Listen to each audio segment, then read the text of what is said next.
We have this meeting in the first place. Teresa Wittl, who is the head of our Global Themes Department in Berlin, and I will give the floor to him to guide you through this evening. And I again very pleased to have you here and have a fun evening. Thank you.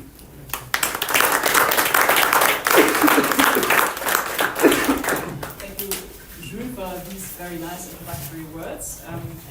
Before I introduce my very esteemed panel this evening, I would like to give all of you a bit of context, although I've noticed that there are quite some knowledgeable people in the crowd, so maybe you don't need all of the context, but some I would like to give you. And maybe that gives the last ones coming in the chance to find a seat as well. In July 2022, a collective of journalists, NGOs and researchers, the so-called Pegasus project, published a report based on a list of 50,000 phone numbers they came across.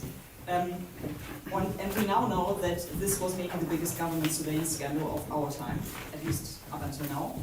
And the people who were targeted by this spyware Pegasus, by the NSO group, an Israeli company, included activists, opposition figures, journalists, diplomats, and members of the judiciary, among others. The NSO group admitted that 14 EU member states have purchased Pegasus from them.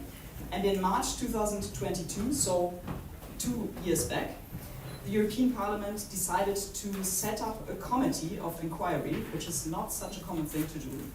And in June 2023, the Parliament then adopted the final report of this committee of inquiry. And with that in mind, I would like to introduce my panel, and I would like to start with you, Sophie Unveiled. You were the rapporteur to the PEGA Committee from the European Parliament, a member of the European Parliament yourself at this moment, for the Renew Group. Welcome.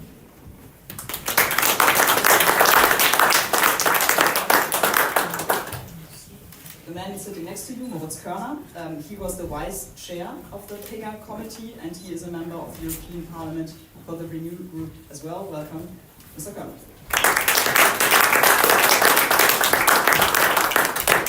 And now, to my right, the two gentlemen. The first one sitting to my very right is Scott Griffin. He is the Deputy Director from the International Press Institute, IPI, which we just heard with the report Watching the Watchdogs, which is a global network of editors, publishers, and journalists based in Vienna. Welcome to Brussels. And last but not least, we have Quentin Vigier, Quentin Vigier, but we'll refer to him as Quentin Vigier for the night. He's the director at Asterisk Research and Analysis and author or co-author of several studies, including one looking at the legal framework for spyware in the member states of the EU. Welcome. Yes, a very good addendum. This was for the PEGA Committee, so he has been involved in the findings and in kind of influencing what was written in the report by that study as well. Well, I would like to have a first couple of round of questions to bring everyone into the debate, and let me start by posing like a two-sided question to the MEPs we have here in this round, and it's actually quite simple. I would like you to look at the before and at the after of the final report. So how did this committee of inquiry came about? So we are looking at the before. And the after, what were the reactions you got as MEPs after the report was finally adopted by the Parliament? And you may decide who wants to answer what.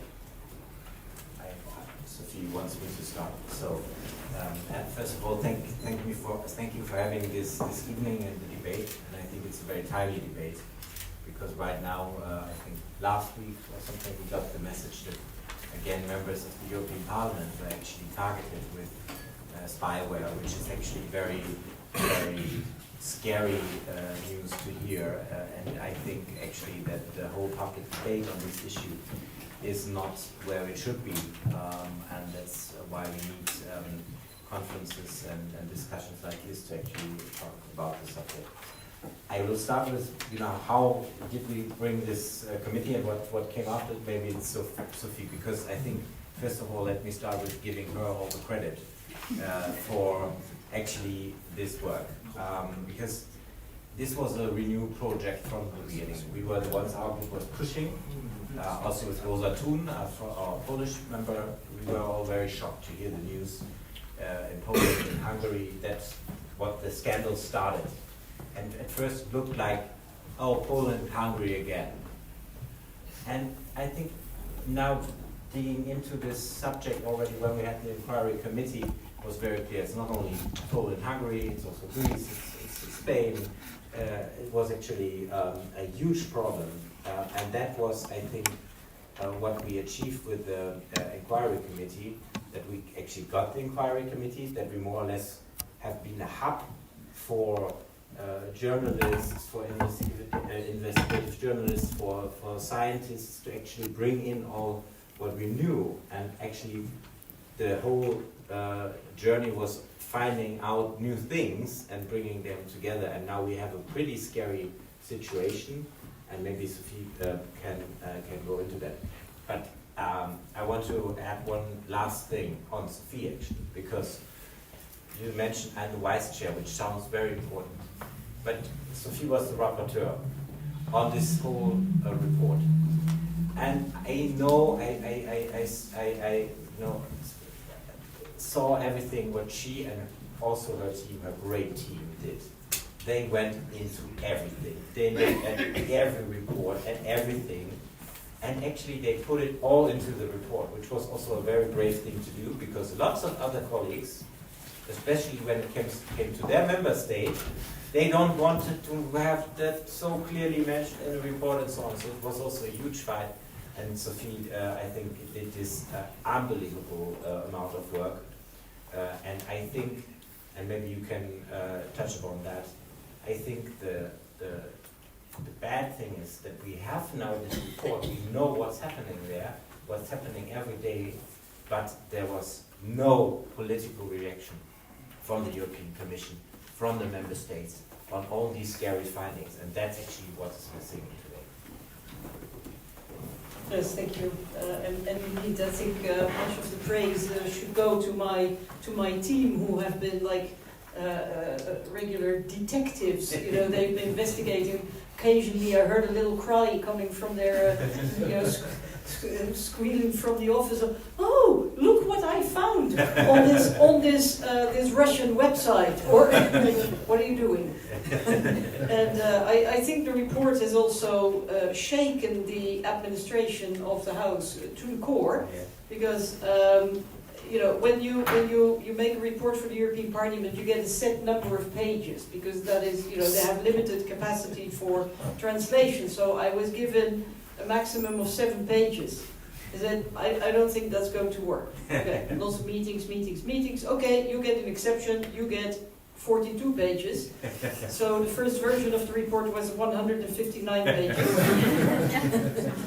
causing a few heart attacks. But I did it deliberately, because I knew that if I was going to stick to those rules, that the first, because I knew the first thing that others are going to do is try and unpick it. So I wanted to make absolutely sure that what we knew up to that point, everything was in the report. And then people could start denying and criticizing, but it would be there and it would not go away anymore. And we have built on that, and we have adopted a report, indeed, the recommendations last year, June.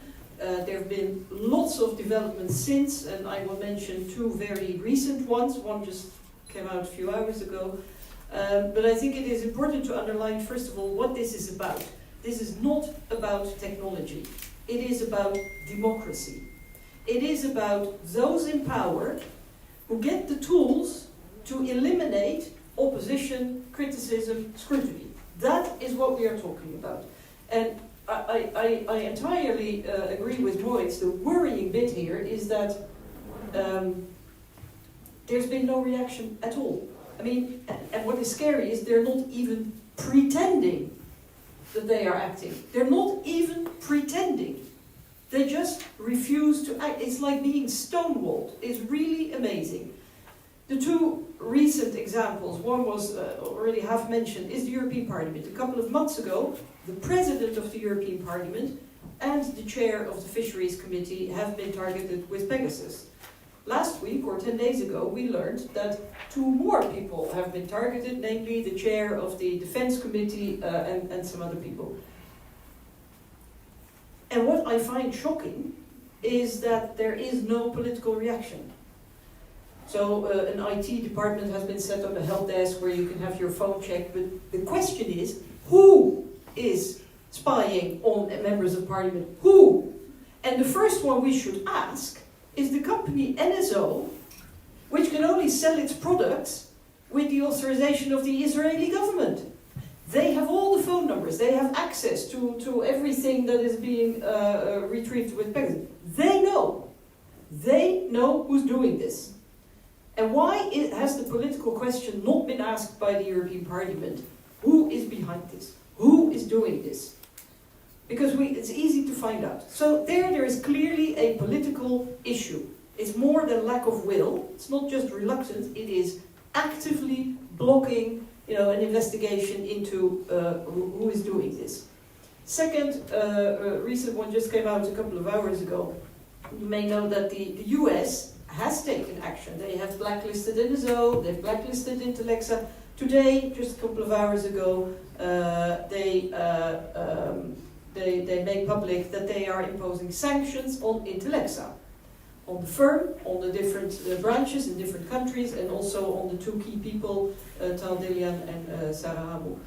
So we are now facing a situation where a company which is based in Europe has been blacklisted and sanctioned by the United States, as they are officially considered a threat against the national security of the United States. And here, they can operate freely. As a matter of fact, they get a tax break in Ireland. They have privileged access to the Greek and Cypriot governments. I mean, they do their banking in Luxembourg or whatever. So how is this possible? And the European Commission does not intervene. They're breaking the rules. They're breaking the export rules. They're breaking the privacy rules. They're breaking basically everything that is in Article 2 of the treaties about our values. And nobody's doing anything. And this is what should scare us, if I may conclude on this. This is our democracy at stake. And the national governments and the European Commission, who are supposed to protect us, all citizens, but MEPs, our democracy, they are actually the ones that are threatening our democracy. Let that sink in. I think we will, and I think we'll get back to that point later on. First of all, I want to put Scott Griffin into the debate, and what you've said so far nicely ties into what you are doing at the IPI, I think. You are documenting misuse of spyware and other government hacking tools for a very long time now. And I would like to ask you, and maybe you can tell the audience, what did you observe and what was kind of different with Pegasus? And why do you, as IPI, demand a moratorium for spyware or government hacking tools? Yeah, can you hear me? First of all, thanks a lot for the invitation, and thanks to FNF for the support of our work. I mean, maybe just to jump off what you were mentioning, the Pegasus project, and I think it's really important to underscore for 2 reasons. First, that we have journalists, investigative journalists, to thank for revealing the scope of this abuse, and the second thing is that many of these journalists were members of our network, and we were able to see firsthand the serious impact of this abuse, not only on these individuals, and in some cases their families, in some cases we're talking about children of journalists who are also surveilled, but very much what you were saying, Sophie, that this is not a problem of individuals. I mean, it is a problem of individuals' privacy, there's no question about that, but it's a much bigger problem. It's a problem of democracy, and we look at it from, our mandate is to protect press freedom.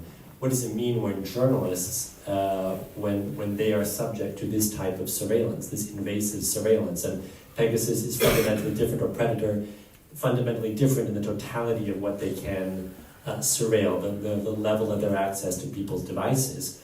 And what that means for journalists' ability to protect their sources. Of course, on the one hand, journalists' ability to do their work free from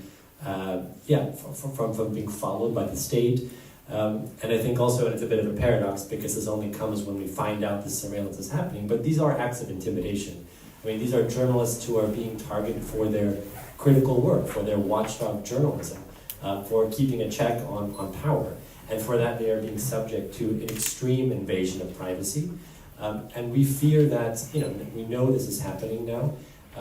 It's creating an atmosphere of harassment and fear for journalists, and we need to think about what happens then. What stories are not being told because of a genuine fear of having this severe violation of privacy. And I think also just to underscore, something has changed since the Pegasus project revealed its findings, but a lot hasn't. And a lot hasn't in the sense that this spyware abuse is continuing. We see, regularly new information, new revelations about other states that are using this type of technology. Most recently, it was in Jordan, where another former member of our executive board was revealed to have been subject to Pegasus surveillance. So it continues to happen, and I agree that there is a huge lack of response on the part of states, and we can discuss why that is, but certainly not enough is being done. And on the question of moratorium, these are extremely dangerous tools, and they are especially dangerous tools in the hands of governments, illiberal governments, repressive governments that want to use these technologies to keep a track on those who are supposed to be keeping track on them. Okay, thank you. Talking about the governments who have these tools in their hands, I want to bring Quentin Ligier into this debate.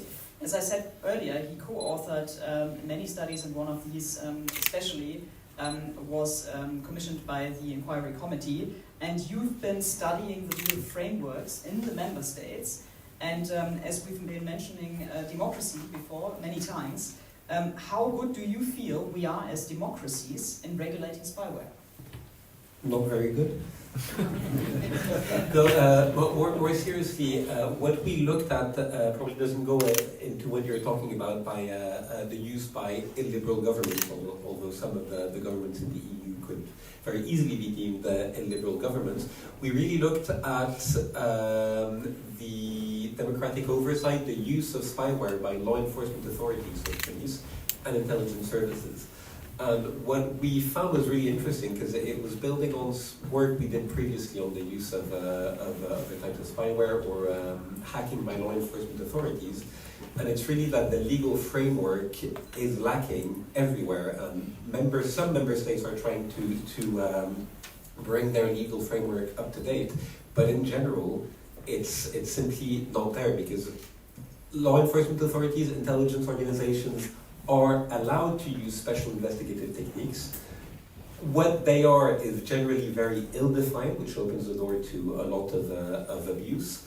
And the oversights and the mechanisms that should be in place in democratic societies to ensure that this is done properly and according to the legal order and fundamental rights of a citizen is simply not there. And I think the example that you told us, Scott, the fact that we know we're here talking about Pegasus, mainly thanks to journalists, investigative journalists, civil society organizations, and not those mechanisms, whilst I think NSO has sold Pegasus to at least 14 member states. I don't know, Sophie, you will know better, but we're talking about Pegasus, there's Predator, there's Candiru, there are a plethora of other spyware, is really concerning.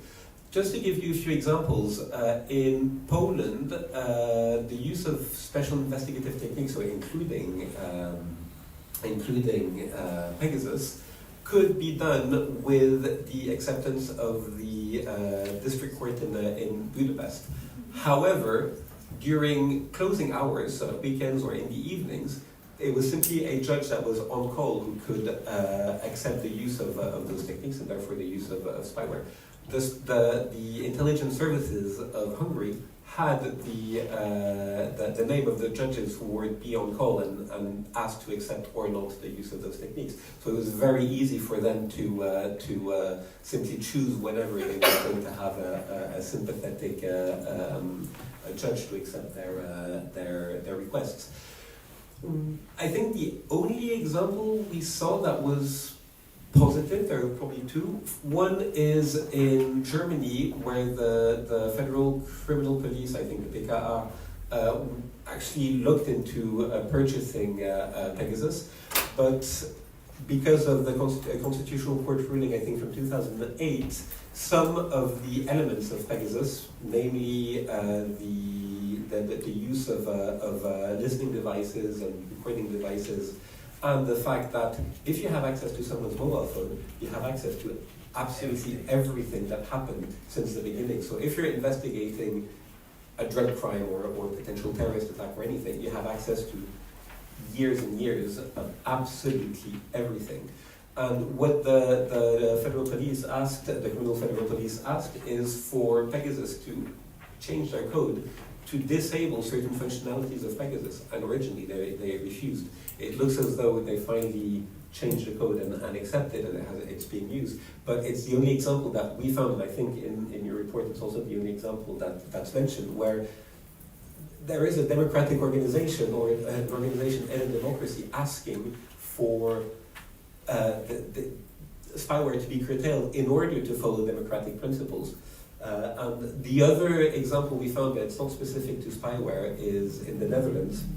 I'm sorry, I'm not trying to sweet talk both of you, but it is two examples where in the Netherlands it's not the best case, but there is a specific oversight committee of the parliament composed of magistrates and technical experts to look at the use of new techniques, new special investigative techniques, so that not only is there a legal fundamental rights oversight, but also someone who knows the technical side of things. And I think that the Netherlands also...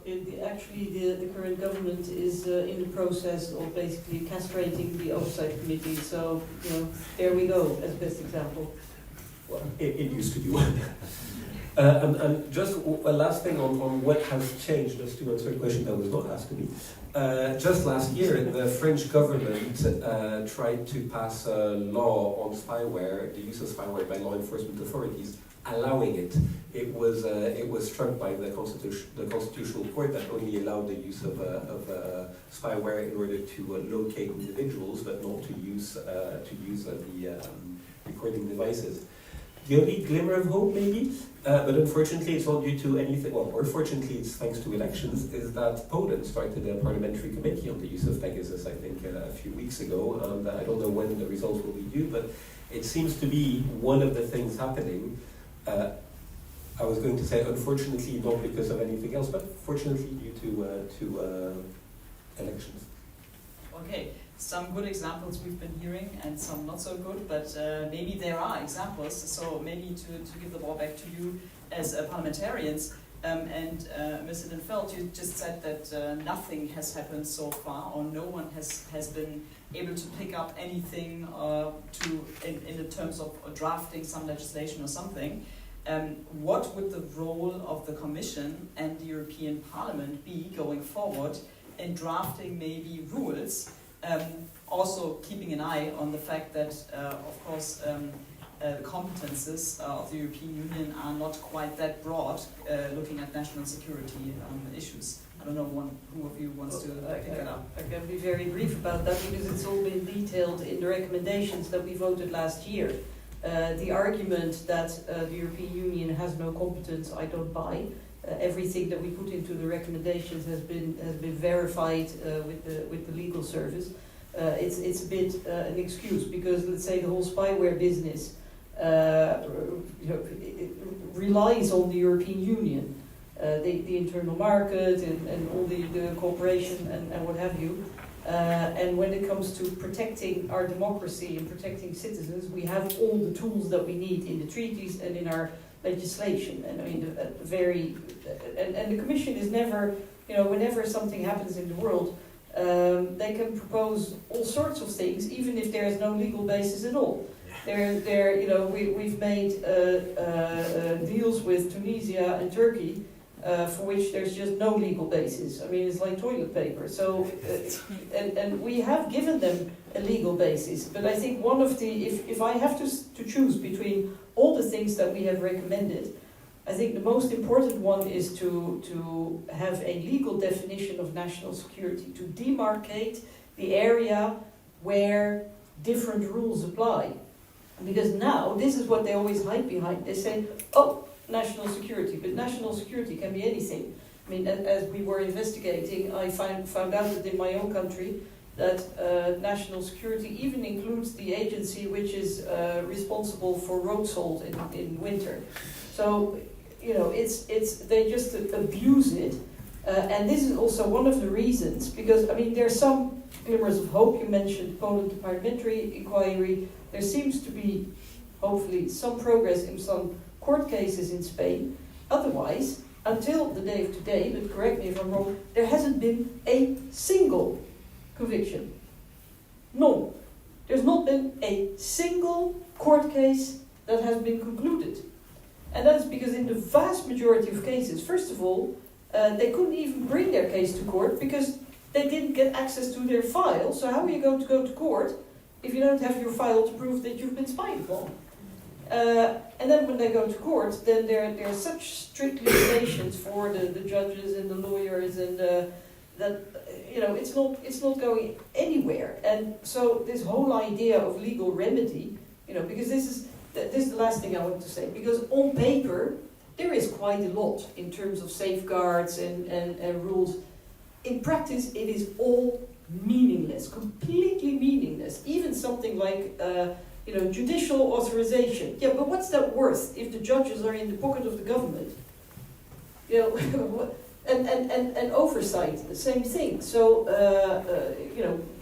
state capture or political capture is a huge problem, and it's all part of the same cycle whereby the government party is using these tools in order to spy on journalists or other opponents, who then can only turn to the national authorities in order to get legal remedy. And this is what I reproach most to the European Commission, is where they go, oh well, but you know, this is a national matter, therefore it's for the national authorities to ensure that the rule of law is upheld. Sorry, it's the national authorities that are the perpetrators. It's like, you know, putting a fox in charge of the hen house. It doesn't work. And here the European Commission is failing spectacularly and dramatically, and it is guilty. Mr. Connor, maybe, Scott, I saw your hand, and I'll bring you back into the debate in a second, but Mr. Connor, you are in the PEGA Committee as well, so you are dealing with these kinds of dossiers and files, with national security links all the time. What do you say to that argument that national security hinders us from having some kind of European legislation or doing something with regard to more or less define what the purposes and what the rules should be for government to have these spywares on the hand? To be honest, I have to agree with Sophie, as always, because the European Commission now they think, oh, we don't have the competences and so on. They have competences, or they find some competences when they want. When they want to surveil all of you with a jet control, then the legal base is the common market, because different national laws on child sexual abuse online could hamper the single market. So we need to do that on a European law.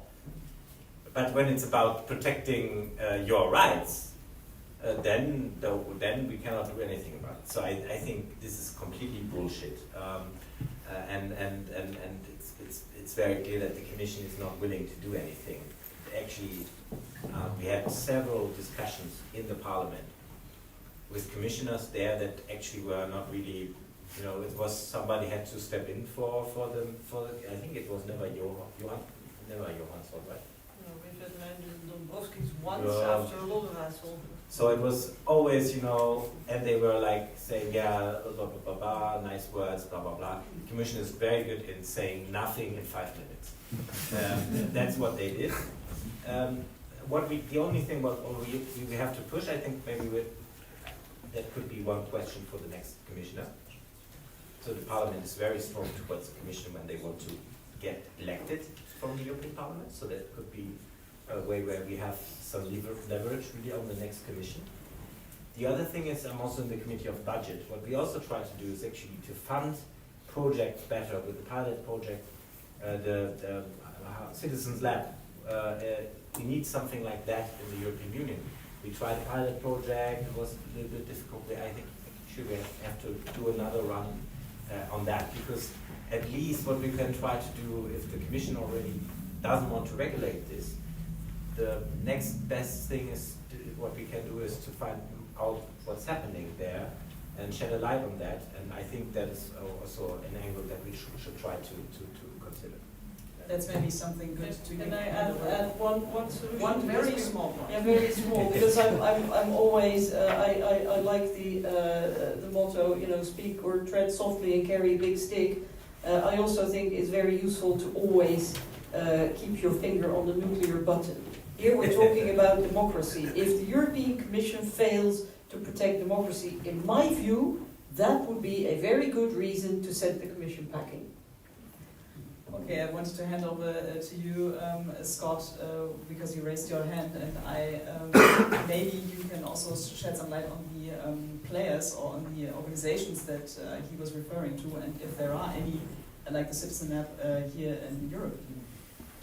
Yeah, I first wanted to just pick up on a couple of points.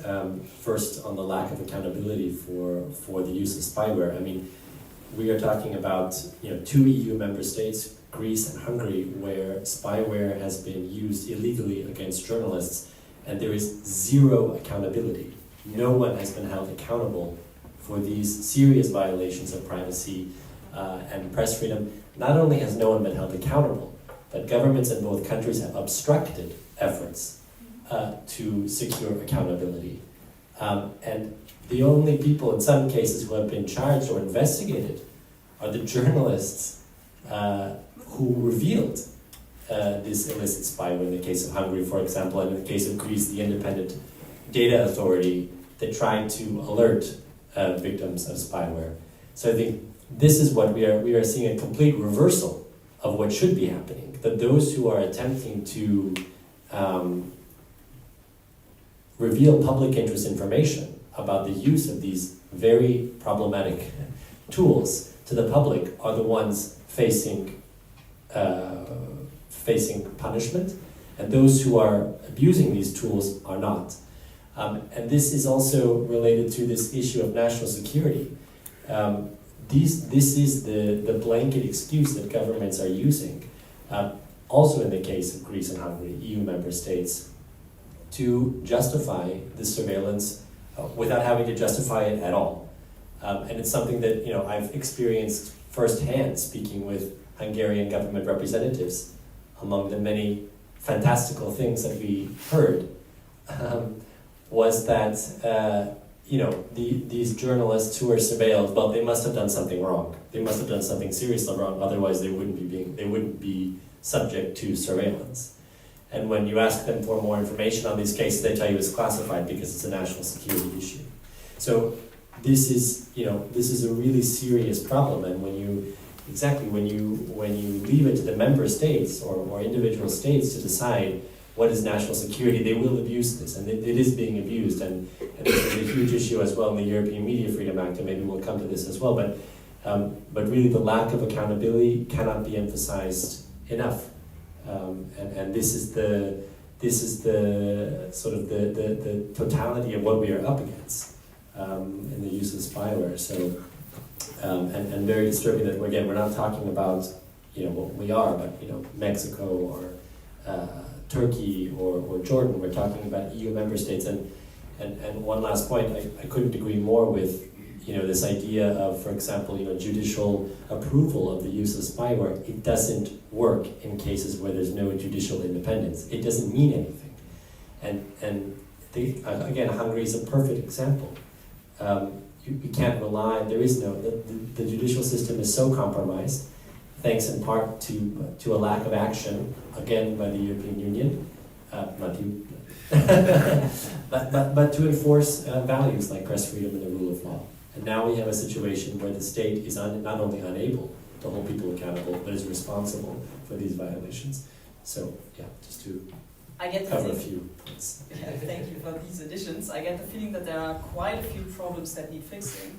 But Quentin, you raised your hand, and maybe I want to bring you back into the debate on the national security issue again, because I think, and I think we have some people in the room who may agree with this as well, that of course law enforcement authorities need to have the tools in their hands to do their jobs. And so we need to have responsible use of tools also to kind of do their jobs in terms of surveying people targeted and in a responsible way. So maybe you can, when you want to make your point, address these issues as well. That's great, because this is exactly what I wanted to talk about. So the concept of national security, as Sophie said, in interviews we had with law enforcement authority officers or members of the intelligence services, a few told us very candidly they were very happy to have a very blurry definition of national security because it allowed them to do certain things that they might not be allowed to do otherwise, which for them might be great, but for us as citizens I think is fairly concerning.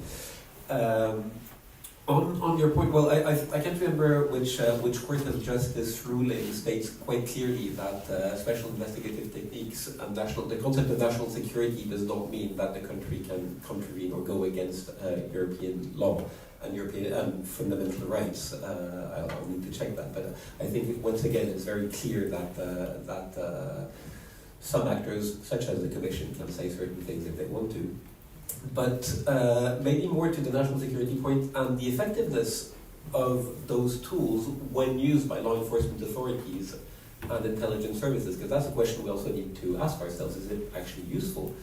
Whilst a lot of the people we spoke to told us, of course, law enforcement authorities and intelligence services, that they need to have access to as much information as possible, there's first of all a very practical point.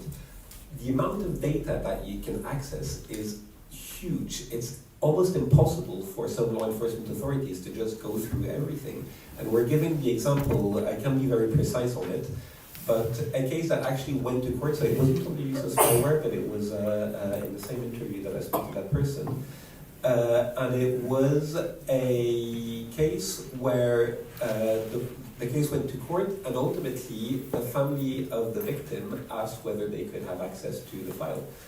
Simply in order to make the file accessible whilst making sure that no data was personal data was shared, that when it was images or videos, the faces of not the perpetrators, potential other victims were pixelized, was a huge amount of work, which I can't remember what he quoted, but it was a huge amount of work for the services. The other thing that another person told us from the intelligence services, and he was talking very specifically about terrorism cases, he said, realistically, a lot of if we're looking at a structured terrorist cell, they will know what not to do and what to do, and they will not have their mobile phone with them when they discuss certain things.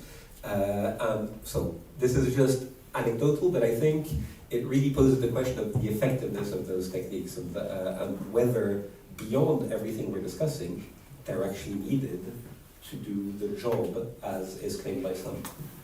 Yeah, I think it depends on who you ask, maybe, but Just one thought that just came to me while you were describing this. That I think we also have to think for a moment about what are we talking about. You know, in Germany there was this huge discussions some 20, 30 years ago. Der große Lauschangriff. You know, it was about wiretapping homes. Yeah. And it was a huge discussion that somebody could go into your home, put wiretappings in. Actually, you know, I would rather have my home wiretapped than having a spyware on my phone. Think about it for one moment. You know, it's I have it with me all the time. If someone can listen to the microphones all the time, see everything I text, and we're talking sometimes in Germany about the Briefgeheimnis and all of this. This is so much more private this is actually, you know, all the discussions we had on civil liberties, it's actually, you know, 100 times worse. And, you know, the second thing is, nobody would it would be absolutely ridiculous to think about wiretapping journalists and other special protected jobs. And this is what's happening here on a wide scale. So what are we talking about here? It's unbelievable. One last thought, because you also said it, Sophie. You know, we talk a lot about Donald Trump and the broken democracy in the US. But they are actually doing something on this. Shouldn't that, you know, bring us in the European Union to a point where we say, look, this is actually ridiculous what we're doing. Thank you. And maybe, Ms. Unveiled, to the point of democracy, because this is something you've been raising for quite some time now, and also this evening. What do you mean, is like very concretely, when you say that democracy is at stake here, and maybe this way may tie to what Mr. Khan just said, what do you mean exactly when you say democracy is at stake, and it's a kind of democratic problem and not only a privacy infringement or a privacy problem? That's a bit, I said it earlier, and it's because you spoke about lack of accountability. It's worse. As I said at the start, spyware is being used deliberately as a tool for those in power. It's not, you know, it's not that they're sort of, you know, overstepping the boundaries a little bit, you know, accidentally spying too much on somebody that they should only spy on a little bit because he's a criminal or something. No, they are deliberately, I mean, European governments deliberately using spyware on journalists, NGOs, lawyers, opposition politicians, and maybe even more dangerous, politicians from their own government parties in order to keep them in check. This happened in Poland, in Greece, you know. So, and what I find most worrying is the complete silence about this. Because we're talking about the 4 countries which have been, or maybe 5 if you count Cyprus, you know, that have been guilty of abuse of spyware. But all the other governments are part of the silence. I called it omerta in my report, and I'm not afraid to use a term like that. They are all silent, all. So that means it's not even a conspiracy because it's not secret. They do it, you know, publicly, and the European Commission is a part of this, and apparently now also the leadership of the European Parliament. And then you ask yourself, why? Why are they doing this? There are 2 reasons. One, because they love the stuff. You know, they use it. They want to use it. And now they're not all banana republics, but the point is, you know, it's like a slippery slope. There are countries like, okay, France is a fantastic country, but they also have this thing about surveillance. You know, they're very keen on it, and far too much for my taste. I think it's going way too far. And yet it's not a banana republic, but I really think it's one of those countries, one of the countries which incidentally also has a big stake in the trade. Because let's not forget that we're also talking about European companies or companies, maybe Israeli companies, based in Europe and using Europe as a kind of a launch pad for their trade. And the other thing is, you know, is also political. It's part of geopolitics as well, because whom are they protecting the whole time? I mean, there was at some point, apparently the Moroccan authorities have been targeting the Spanish government and the French government, including the phone of Macron. That whole thing, I don't know if you noticed this. I mean, there was a magisterial inquiry in France which kind of ended up somewhere underneath the carpet, and there was another one in Spain, which was also concluded, and the judge said, "Well, very sorry, guys, I cannot, I cannot finish my work because the Israeli authorities refused to cooperate."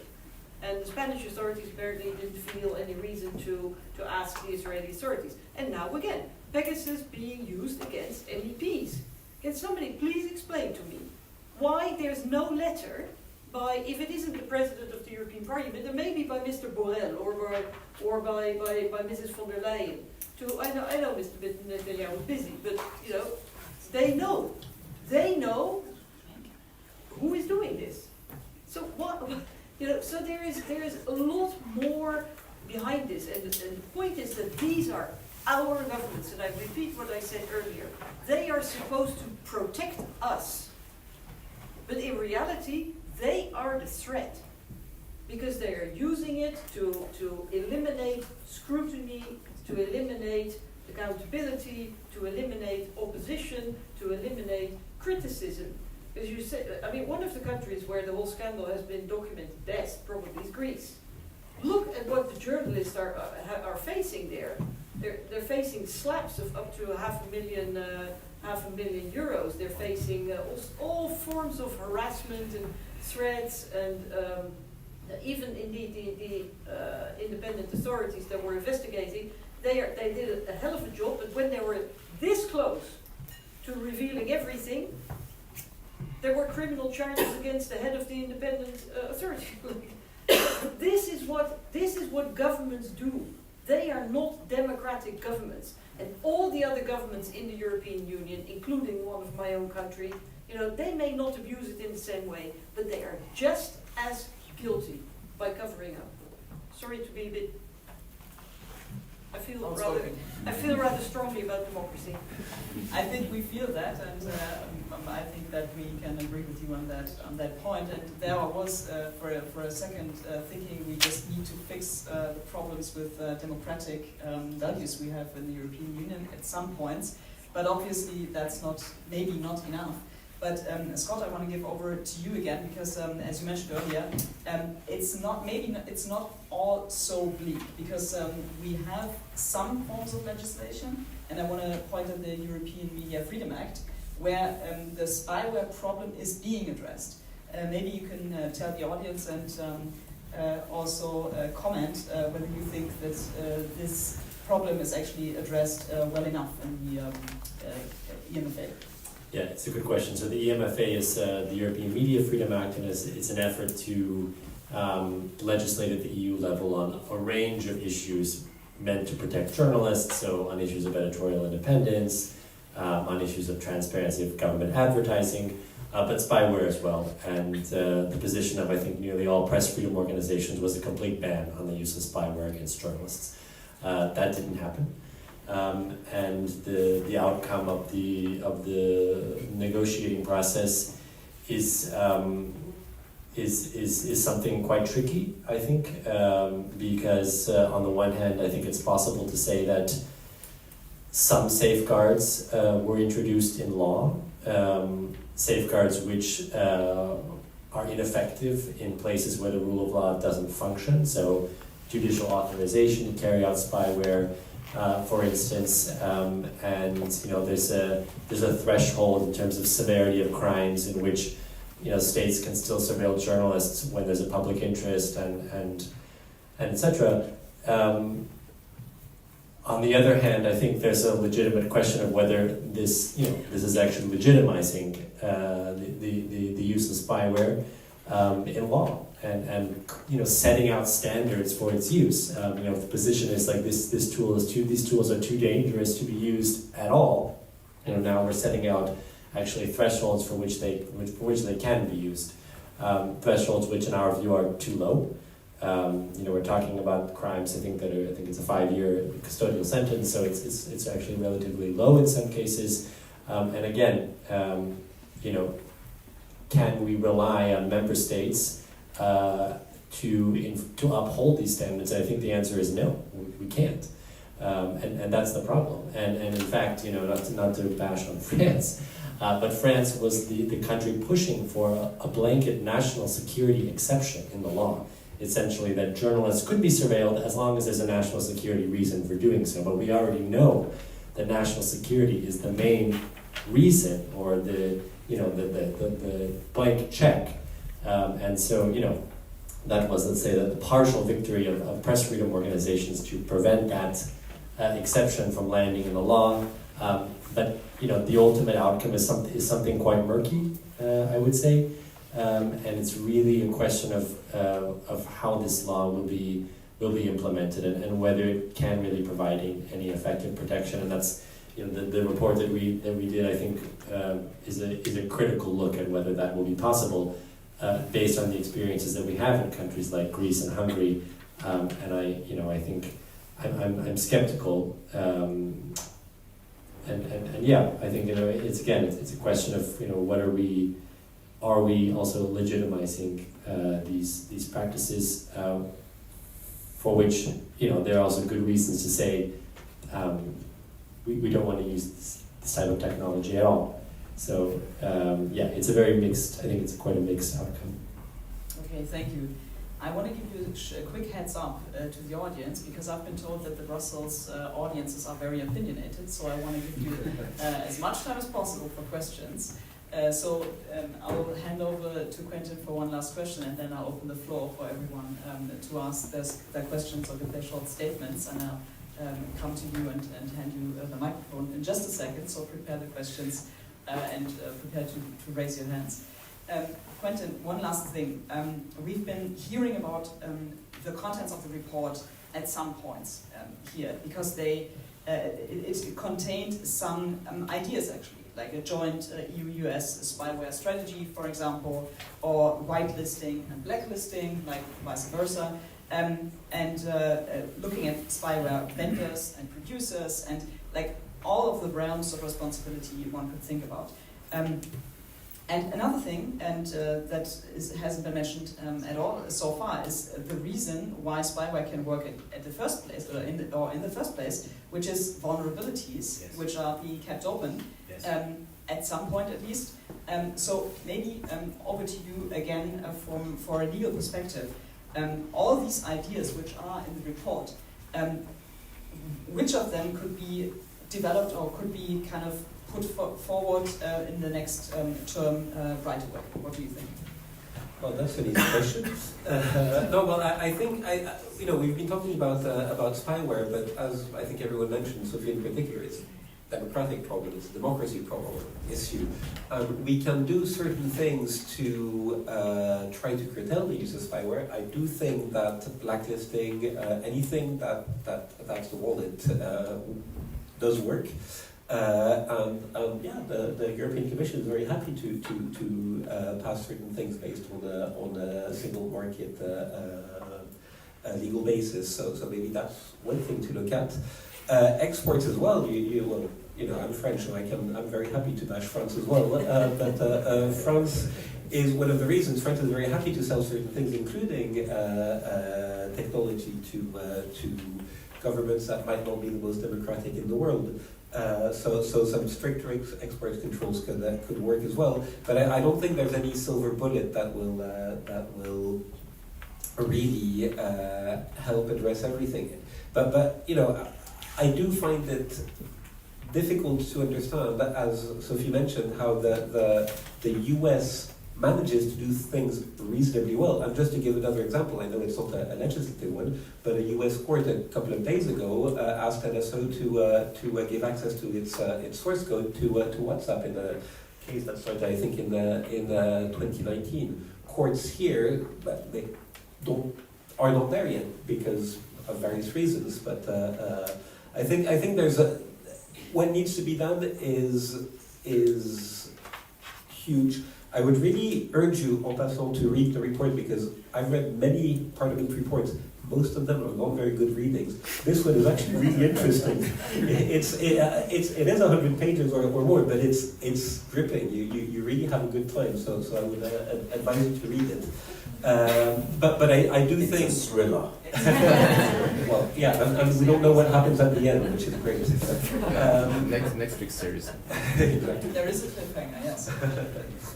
So, but I think more seriously, it really goes. What I do find very interesting, looking at having looked at different member states, is that their legal framework, but in particular, what happened in practice, is how we're talking about spyware, but the countries where things happen better than in other countries are those countries with a very strong culture of oversight, such as Germany. We didn't look at the UK in this particular respect, but I suspect that the UK would have had very strong oversights as well, simply from a cultural point of view, whilst others, and yes, I do include France in it, tend to not have those strong checks and balances. And so I did answer your question because I think it's Or you did. Well, as I promised, I will open the floor for questions now, and whoever raises their hand fastest or first will get the microphone. Yes. So I'll just come over to you. Please state your name and your question. Hello everyone, my name is Ludmila Kozlowska. I represent Open Dialogue Foundation. Until basically January of this year, I was classified at least 3 states as a threat to national security because of my actually human rights work. And not only, I mean, there was different attempts to actually do surveillance against me, my organization, our volunteers, our accounting, our lawyers. 3 people actually were sentenced to try to kidnap person, my friend and lawyer, human rights defender, Dr. Jardim Ali from Belgium territory. And my question actually, what we discovered is not only threat to national security, one of the most favorite excuse how to prosecute and harass civil society, human rights defenders living in democracy in Belgium. I'm resident of Belgium. I'm Ukrainian, but I'm resident of Belgium. And Poland, Moldova during Plahatnik time, Kazakhstan was going after me. But it's also provision of financial action task force